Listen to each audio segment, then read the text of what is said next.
Bienvenidos a todos y cada uno de ustedes, habitantes de la orilla del miedo. Mi nombre es Grillo Villegas, y si usted gusta puede acompañar a un servidor a escuchar el relato de esta semana. Esperamos, por supuesto, que como se lo pedimos en cada episodio, podamos contar al final con su valiosísima opinión. Si a usted le gusta escuchar relatos paranormales, historias inexplicables, si también, por ejemplo, quisiera encontrar un espacio para compartir alguna experiencia de este tipo que usted conozca o haya vivido, permítame decirle que ha llegado al lugar correcto. Puede enviarnos un mensaje a cualquiera de nuestras redes sociales que están en la descripción del video. Sea usted bienvenido. Este episodio no está hecho para niños. Nosotros configuramos siempre nuestros videos de esta forma, para no llevar información a donde no debemos. Pero de igual modo sabemos que hay ocasiones en que las cosas suceden, sin mala intención por supuesto, pero a veces los pequeñines escuchan este canal. Esta vez le pido que no lo haga, por favor. Si usted lo escucha después y considera que no es para tanto, que estamos exagerando, o que algún menor sí lo puede escuchar, usted cuente al menor o acompáñelo a escuchar, pero de igual modo lanzamos desde ahorita este aviso. Es un episodio con una historia sorprendente. Dicen que las cosas extraordinarias le suceden a las personas extraordinarias. Yo no lo sé. Yo creo que la magia de la vida sucede todos los días a nuestro alrededor. Solo hay que saber ver y observar. Lo invito a que escuchemos el relato de esta semana, así que si aún no tiene su bebida favorita, póngale pausa al video y vaya por ella. Aquí lo esperamos. Ninguno tenemos prisa.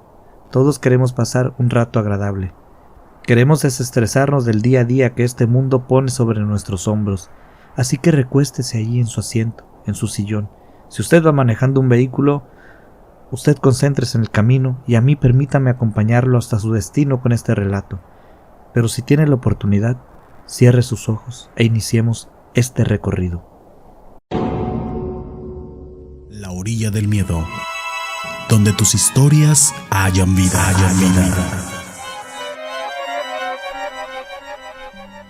Morelia es una ciudad del estado de Michoacán. Está en México. Hermoso lugar. En Morelia podemos encontrar muchísima diversidad de fuentes económicas. Por ejemplo, hay crianza de animales, aprovechamiento forestal, servicios inmobiliarios, de alquiler. Por los lugares tan bonitos, debemos decir que el turismo es una fuente importante de ingresos también para este estado. Y aquí, en Morelia, vive esta señora que llamaremos Isabel G. Isabel es una mujer bellísima y además de eso trabajadora. Desde siempre, desde muy chica, ella aprendió el negocio que su mamá tenía, con el que salieron adelante tantos años. Ellas trabajaban en un puesto de artesanías. Vendía piezas hermosas, desde mandiles, metates, ollas, servilletas, blusas, sombreros y bolsas tejidas, alebrijes. Es un puesto muy colorido y atendido por estas dos damas de carisma impresionante, el éxito que tenían era rotundo. Pero no crea usted que solamente vendían las artesanías. Algunas de ellas hasta las fabricaban. Isabel se levantaba muy temprano y se ponía a hacer quizás una bolsa, un sombrero, a tejer una pluma. Esto le permite obtener un poco más de ganancia de la que generaría solamente con revender los productos. Ellas eran dos mujeres muy entregadas a su trabajo, tenían mucha amistad con las personas a su alrededor. Por ejemplo, estaba la señora de la tortillería, que le compraba muchas servilletas, casi cada semana, porque la tortillería de esta señora regalaba servilletas a sus clientes frecuentes.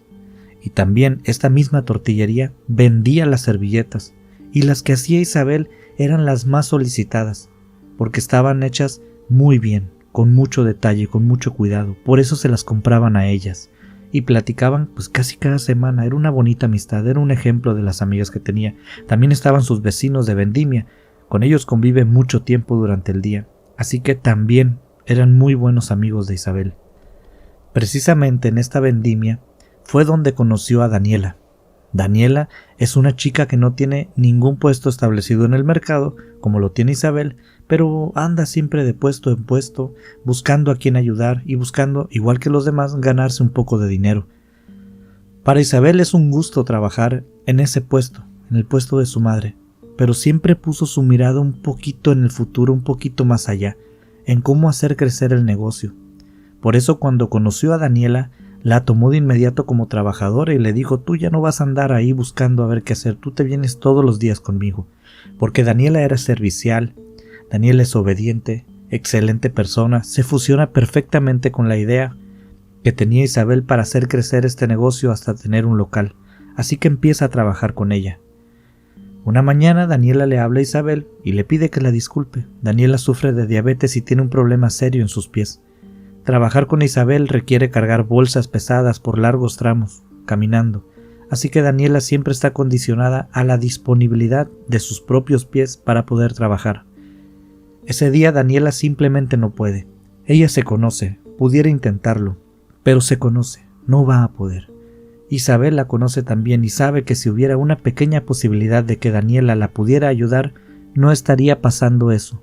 Así que le habla a su vecina, le pide a Daniela que se quede a dormir, a descansar en su casa. Le habla a su vecina, es una muchacha mucho más joven que Daniela, pero que puede hacer su trabajo. A decir verdad, ya la ha ayudado en diferentes ocasiones. Esa vecina de Isabel es la que cubre a Daniela cuando ella no puede. Isabel le habla por teléfono y rápidamente se ponen de acuerdo para irse al lugar donde ponen su tiendita. Las calles en Morelia son hermosas, algunas son empedradas con aquellas construcciones deliciosas a la vista, de la época colonial, muy al estilo mexicano. Esas casitas con sus tejas rojas, así son los recorridos diarios de Isabel rumbo a su trabajo. Imaginen esos lugares tan bonitos, además decorados con la vista de semi-oscuridad de la madrugada, porque ellas recorren estos caminos muy temprano, poquito antes de que salga el sol. Sienten ese fresco rico de la mañana como va empezando y les toca la piel. Está el aire nubladito, fresco, agradable. Las risas de las dos chicas empezando con el pie derecho su día. Hablaban entre ellas que había unas nubes muy bajitas como que estaban amenazando con llover. Así iban las dos tranquilamente, volteando al cielo, riéndose, platicando, cuando de la nada, y rompiendo totalmente con la escena que venimos imaginando, aparecen dos hombres caminando. Ellas ni siquiera los habían visto.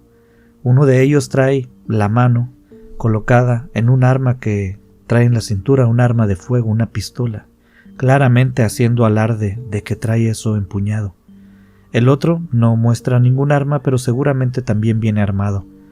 Se paran frente a ellas, las abordan con un saludo muy malintencionado, quizás un buenos días, pero con una malintención claramente notable.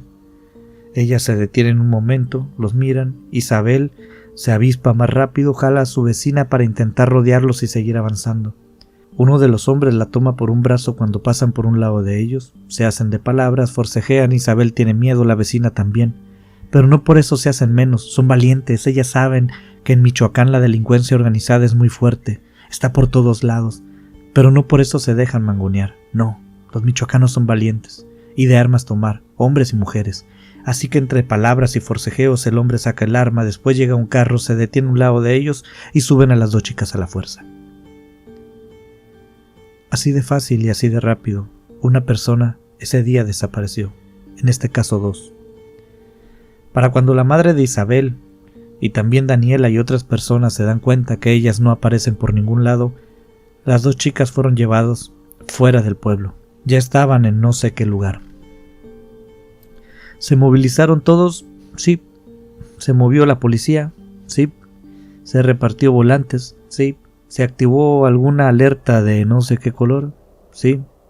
Pero lamentablemente las probabilidades y las condiciones ante estas situaciones no son, hoy en la actualidad, nada favorables.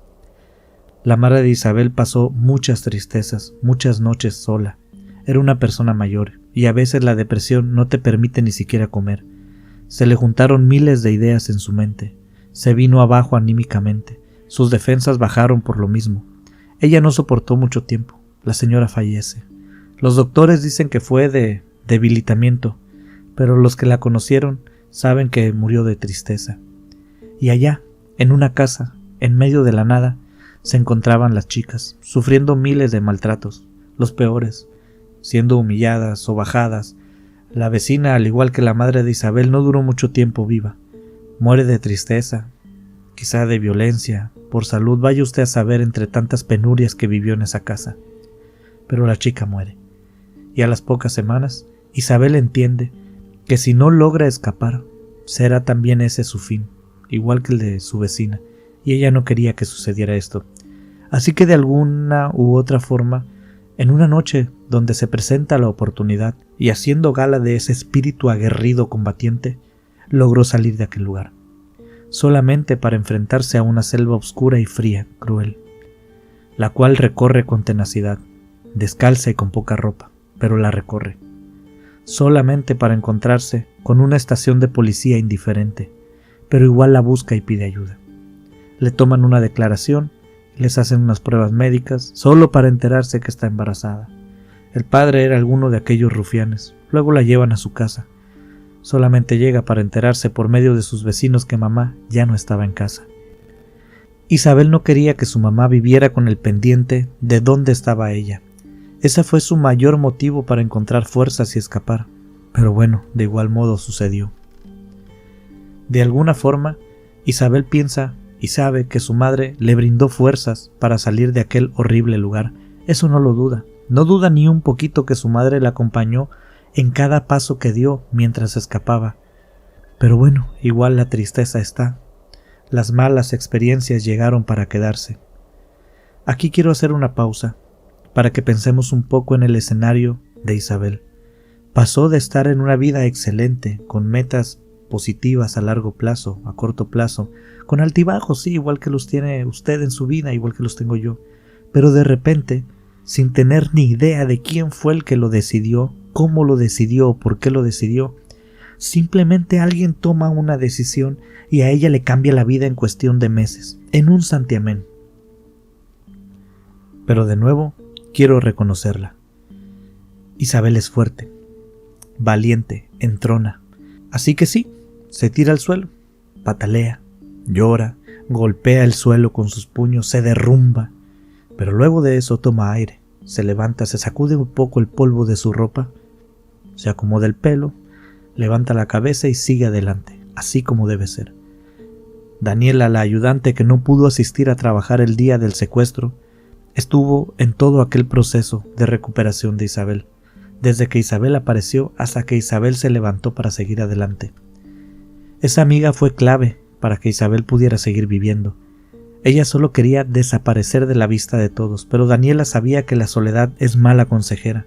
Por eso intentó estar al lado de Isabel lo más que pudo. Cuando Isabel se mejoró y decide tomar las riendas de su vida de nuevo, Daniela le suelta una bomba.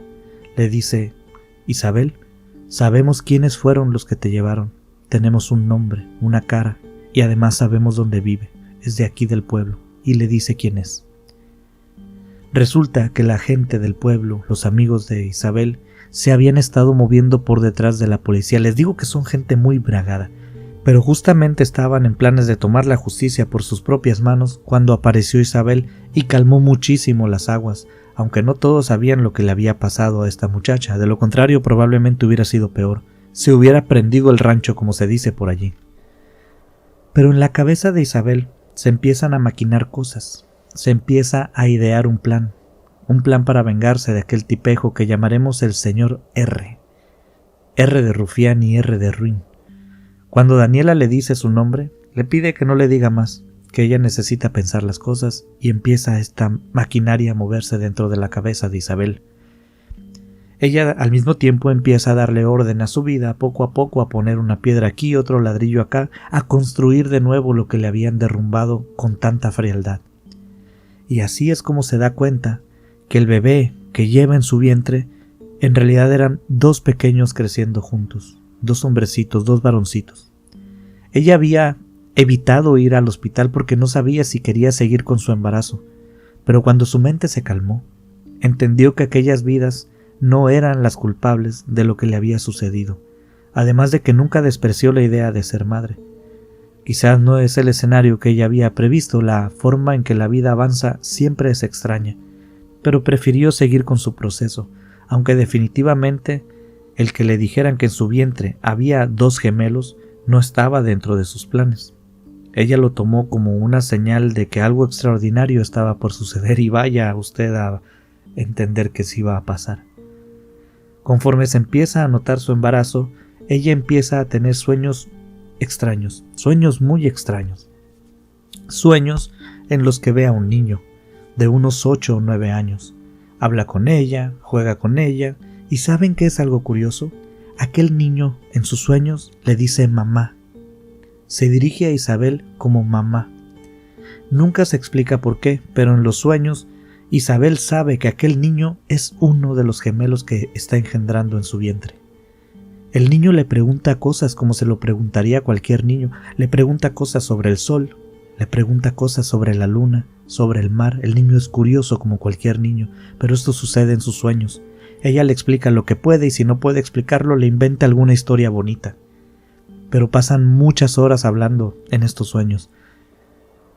Bueno, la cosa se empieza a poner más interesante cuando aquel niño le dice que él viene en las noches porque no la va a poder ver.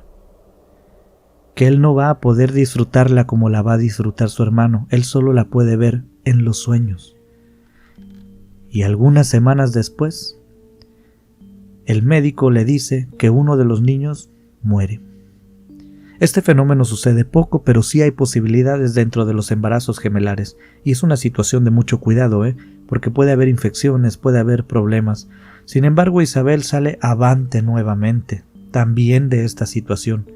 Su embarazo quedó en un estado de alto riesgo, pero hasta cierto punto estaba controlado. Sin embargo, aquel niño sigue estando en sus sueños, y a Isabel le es muy placentero hablar con él. Siente cierta familiaridad. Y aquel niño le sigue dando mensajes así como se oye, entre juegos y pláticas, como si fuera algo común. Aquel niño le dice, dile a Daniela, a tu amiga, que tenga cuidado porque los carros son muy peligrosos en la noche. Y poco después, Daniela tiene un accidente de automóvil. Un fuerte accidente, por suerte no pasa a mayores. Pero aquello continuaba. Aquel hijo onírico continuaba dándole mensajes que eran casi premoniciones. Mensajes sobre hechos que Isabel no tenía modo alguno de conocer. Como por ejemplo aquella vez en que a Isabel empieza a querer empezar un negocio con una persona que le ofrece grandes beneficios. Un conocido de hace mucho tiempo, no vaya usted a creer que es una persona que se encontró la semana pasada. Ese conocido le ofrece invertir en un negocio, son varias personas, varios inversionistas, no es ella la primera ni va a ser la última, es una especie de compraventa, pero necesitaban una fuerte cantidad de dinero. Yo no sé bien cómo funcionaba aquel negocio, el caso es que le pedía dinero. Así que aquel hombre estaba dedicándose a juntar a varias personas, varios inversionistas para ir juntando poco a poco aquella cantidad que necesitaba. Entre ellos le ofrece a Isabel unirse. El niño de sus sueños le dice que aquel hombre no es bueno y que algo esconde. Isabel inmediatamente se retira del negocio, haciéndole caso al niño de sus sueños.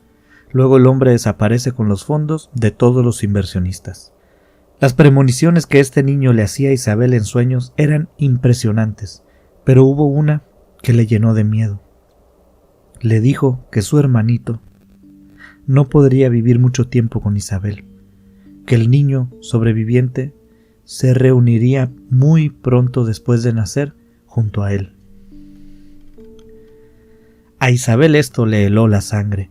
Cuando se acercó el día del nacimiento, ella estaba muerta de miedo, aunado por supuesto a la cantidad de cosas que podían salir mal. Estaba aquel mal presagio. Ella no lo tomó bien, se puso muy nerviosa, pero gracias a la suerte, a Dios y a los médicos, todo salió bien.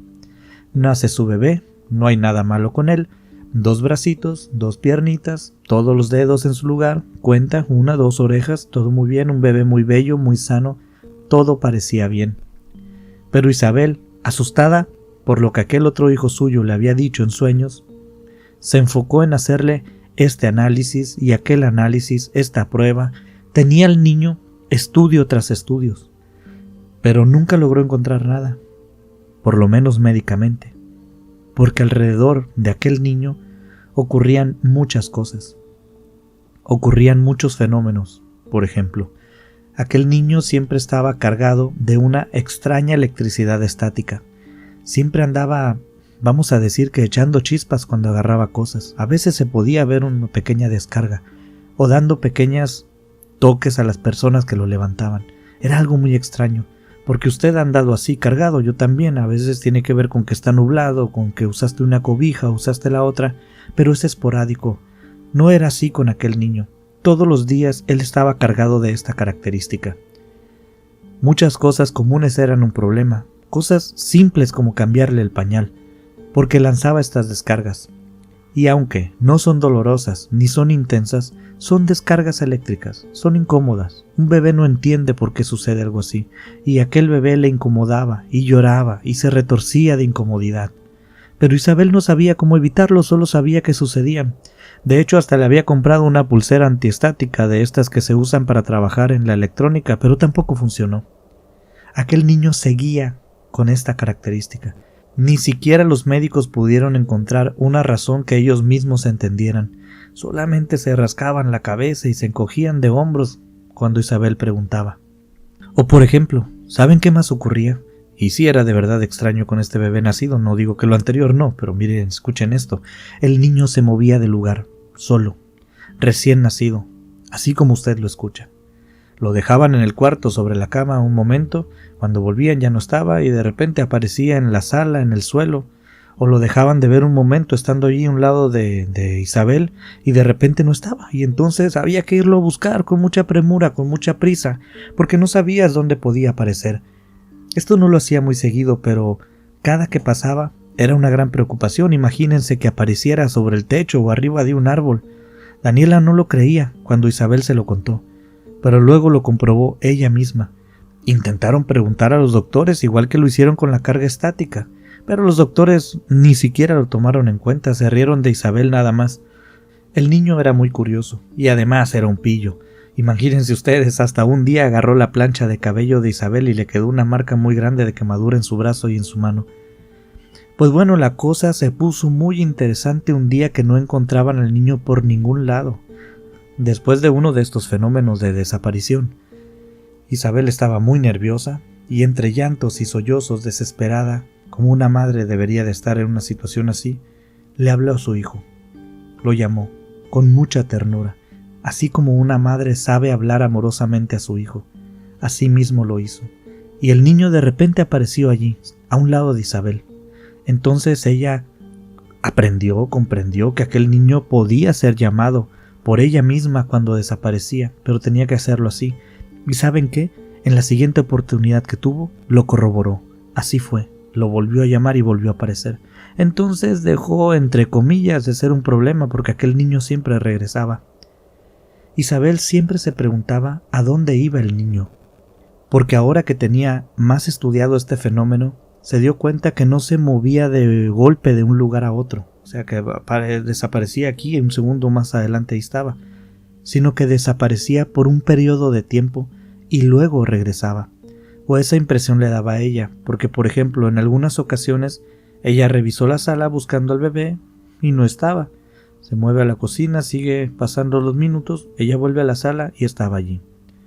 Era una situación muy extraña. Una persona muy cercana a Isabel, quien, a pesar de no haber presenciado el fenómeno de teletransportación de aquel niño, cuando Isabel se lo contó, le creyó. Le creyó invariablemente, ciegamente.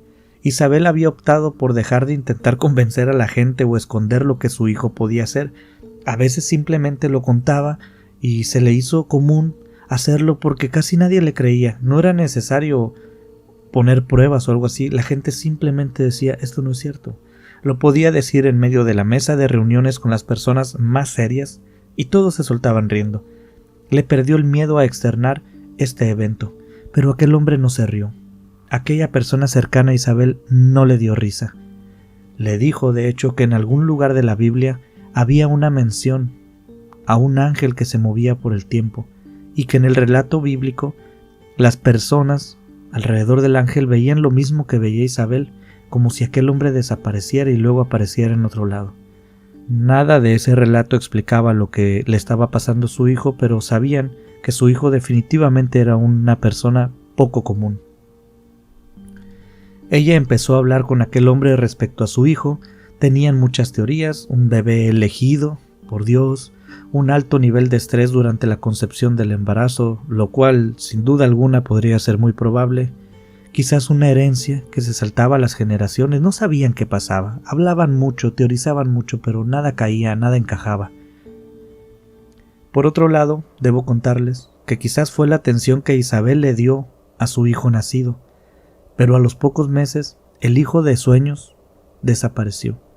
Dejó de hacerse presente en los sueños de Isabel. De un modo sí la entristeció, lo extrañaba, pero aquí también tenía un hijo que podía tocar, que podía ver todo el día, merecía su atención. Sin embargo, con apenas 6 cortos años, el hijo de Isabel pierde la vida. Era un niño muy activo y un día salió corriendo sin control hacia la calle y un automóvil lo arrolló. A poca velocidad, no fue aparatoso, no fue ruidoso aquel accidente, pero el niño era muy pequeño y sus huesos no estaban bien formados. El niño fallece, tal cual lo había vaticinado su otro hijo, el que no sobrevivió al embarazo. Definitivamente fue una tragedia que no requiere más explicaciones ni más palabras. Aquí lo vamos a dejar. Pero de nuevo, la vida de Isabel se ponía patas arriba. De nuevo, la tristeza llegaba a su vida. Ella debe de trazar su camino nuevamente, volver a replanear su vida. Otro giro de tuerca para Isabel. Se sentía muy agotada, se sentía muy cansada. Su amiga Daniela le animaba a que buscara una pareja, le decía que la vida debía de seguir. Le intentaba presentar un amigo u otro, hacer planes para los fines de semana, pero bueno, con justa razón, la vida de Isabel estaba más y más decaída cada día que pasaba, sin una razón aparente para vivir. Una tarde que Isabel regresaba de su trabajo, iba a su casa, a la distancia vio algo que no pudo creer en el momento, algo que le pareció la imagen más esperanzadora del mundo. Su corazón casi se le sale del pecho cuando, al otro lado de la calle, ve a su hijo el que nació. Se talló sus ojos, dejó la bolsa en el suelo, intenta volver a enfocar en la distancia, está segura que es el niño, lo vuelve a ver y saben que solamente una madre podría tener ese nivel de seguridad. Ella sabe que es su hijo. Inmediatamente, sin voltear a los lados, sin preguntarle a nadie, sin preguntarse ella nada, corre hacia donde aquel niño estaba. Y cuando va a llegar, cuando está solamente unos pasos, sopla un viento y pareciera que aquel niño estuviera hecho de polvo y se disolviera en el aire. Isabel cae de rodillas en medio de la calle ahí y ve cómo se dispersan las motas de polvo. Grita y todos alrededor voltean a verla. Nadie se explica qué pasó, ni nadie se acerca, como si hubiera visto a aquel niño desvanecerse. Obviamente solamente Isabel tuvo esa visión. Esto no tenía sentido. A menos que dieras por cierto la teoría de que ella se volvió loca. Aquello no tenía sentido alguno. Aquella visión estaba reviviendo una y otra vez en sus pensamientos toda la semana. Veía a su hijo desvanecerse como polvo en la banqueta.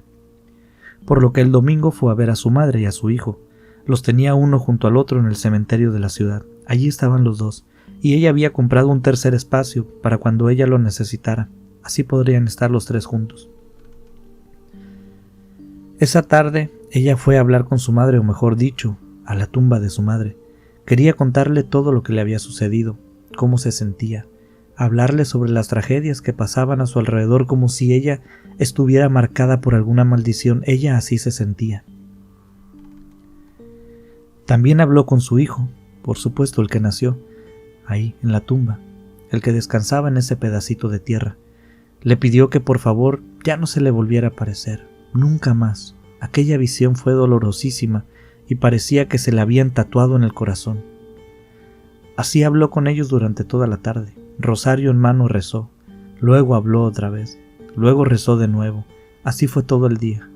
Cuando la tarde estaba cayendo, ella se puso de pie para despedirse y volver a casa. Pero al ponerse de pie, escuchó la voz de un niño.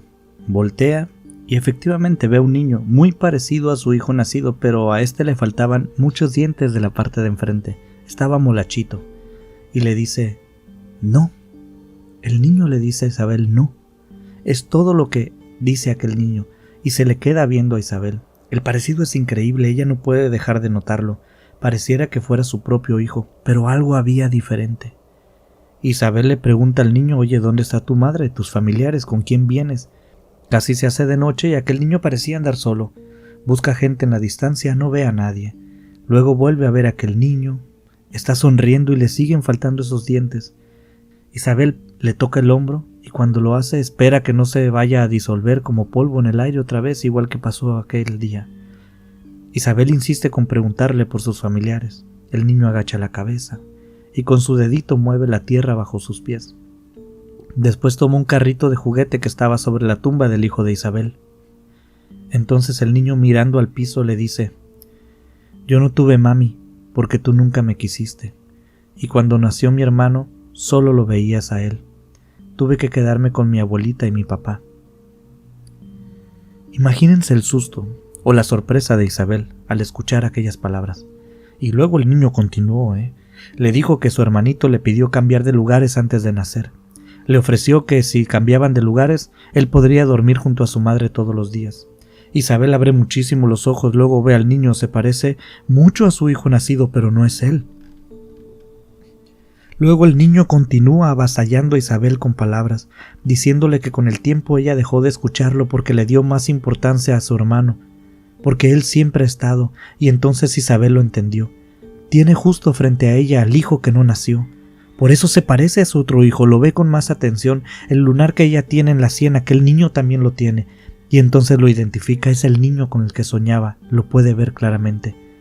Tiene los ojos de su otro hijo, pero no es su hijo, que murió atropellado, es el que no nació, y luego cae en cuenta, solo una madre sabe reconocer a su hijo. Sin embargo, la razón aborda de nuevo a Isabel. Eso no era posible que aquel niño fuera quien ella creía que era. Así que lo empieza a regañar con lágrimas en los ojos.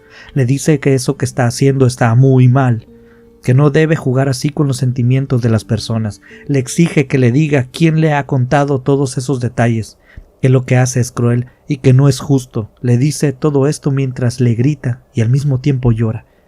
El niño también se suelta llorando, se están viendo mutuamente, con lágrimas en los ojos los dos. Isabel, a pesar de estar hablando con la razón por delante, siente que su corazón le dice no busques nada más, mujer, es él, aquí está, míralo, tócalo, siéntelo.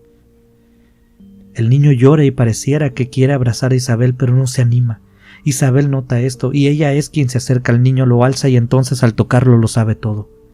No entiende nada, pero entonces se da cuenta que lo sabe todo. Es su hijo el que no nació. No sabe cómo lo sabe, pero sabe que lo sabe. Y entonces aquel niño recarga su hombro. Y entonces aquel niño recarga su cabeza en el hombro de Isabel y le habla de nuevo. Mi papá me dijo que nos abandonaste porque él te hizo algo muy malo, algo terriblemente malo, sumamente malo. Y mi hermano solo te quería para él, por eso te alejó de mí. ¿Y sabes qué, mamá? No lo culpo. Eres un ángel, eres nuestro ángel. Él casi no me dejaba jugar contigo, pero quiero que sepas que el muñeco que compraste el día que mi hermano vino con nosotros, ese que guardaste en la cocina, le gusta mucho a mi hermano y siempre juega con él. Amigos, Isabel sintió que se desmayaba. La historia de aquel juguete era tal cual la había dicho aquel niño. Isabel compró ese muñeco el mismo día de la muerte de su hijo. Lo tenía guardado en la cocina, lo compró y lo guardó en la cocina, iba a ser una sorpresa. Pero a veces aquel juguete aparecía en diferentes lugares de la casa y ella lo volvía a poner donde mismo, porque sabía que su hijo estaba jugando con él, o eso creía ella, y lo estaba confirmando, y eso no se lo había contado a nadie, nadie más lo sabía. Isabel entonces puso al niño en el suelo, cara a cara, le preguntó, ¿en verdad eres tú? ¿Cómo es posible? Isabel sintió un vértigo cuando el niño comenzó a caminar y ella lo siguió entre las tumbas, caminando. Y entonces el niño, con su pequeña mano, señaló una tumba del cementerio apenas unos pasos adelante de la de su hermano y su abuela. El nombre de la tumba era el nombre del señor R de rufián y R de ruin. Isabel no sabía que esa tumba estaba allí. Y entonces el niño le dijo: he vuelto porque tú estás muy sola. Ni mi abuela, ni mi hermano, ni mi papá están ya contigo, por eso he venido. Isabel estaba que se volvía loca, y no es para menos, imagínese usted semejante historia. Pero de nuevo la razón se apodera de Isabel. Toma al niño de la mano y lo lleva a casa de Daniela. Recorren la ciudad, Daniela abre la puerta y entra Isabel con aquel niño sin decir nada. Ahora lo lleva alzado. Sin saludar y sin ponerle en contexto de nada, le pregunta Isabel a Daniela: ¿se parece a mí? Daniela la está viendo y teme lo peor. Era de noche. Aparece Isabel con cara de desquiciada a su puerta con un niño en brazos y le pregunta que si se parece a ella. Obviamente Daniela pensó que se lo había robado de algún lado, pero empieza a analizar la situación y saben que de hecho sí se parece a Isabel. Tienen lunares, tienen una nariz, una mirada, muchas cosas en común. Isabel le dice a Daniela que decidió quedarse con aquel niño en contra de sus deseos. Por supuesto, Daniela le pedía que lo llevara a la policía, que lo entregara. Pero Isabel decide, y de hecho lo hace con Daniela, un trato. Decide hacer un trato con su amiga. Harían una prueba de laboratorio. 3 o 5, no importa, 4, las veces y el tiempo que Daniela quisiera. Si las pruebas demostraban que ese niño no era hijo de Isabel, Isabel misma lo iba a llevar a la policía. Así se lo dijo a Daniela, porque así de segura estaba que aquel niño que encontró en el cementerio era su hijo. ¿Y saben qué? La primera prueba salió positiva, señalando que Isabel era la madre del niño. Una prueba de ADN en un laboratorio. Los análisis de sangre demostraron que ellos eran madre e hijo. El primer estudio lo hizo, el segundo estudio también, el tercero igual. Y todos los demás dieron lo mismo. Según nuestra invitada del día de hoy que nos ha enviado este relato, actualmente Isabel y su hijo siguen juntos. Y no solo eso, el niño tiene muchísimos dones especiales. Es un buen niño. Estimados habitantes de la orilla del miedo, muchas gracias por llegar hasta este punto de la historia. Se los agradezco de manera personal y a nombre de nuestra invitada especial. Como muestra de nuestro agradecimiento, comentemos con el emoji de la cara de un niño. Recuerden, el emoji de la cara de un niño. Si usted ha llegado hasta este punto y quiere que nuestro invitado de honor lo sepa, hágalo agregando el emoji de la cara de un niño a su comentario. Bueno, no sé si sea un niño, pero parece un niño, ¿no? Se lo agradeceré muchísimo y así además será un modo de decirle a ella que aquí estamos y que la hemos escuchado. ¡Wow!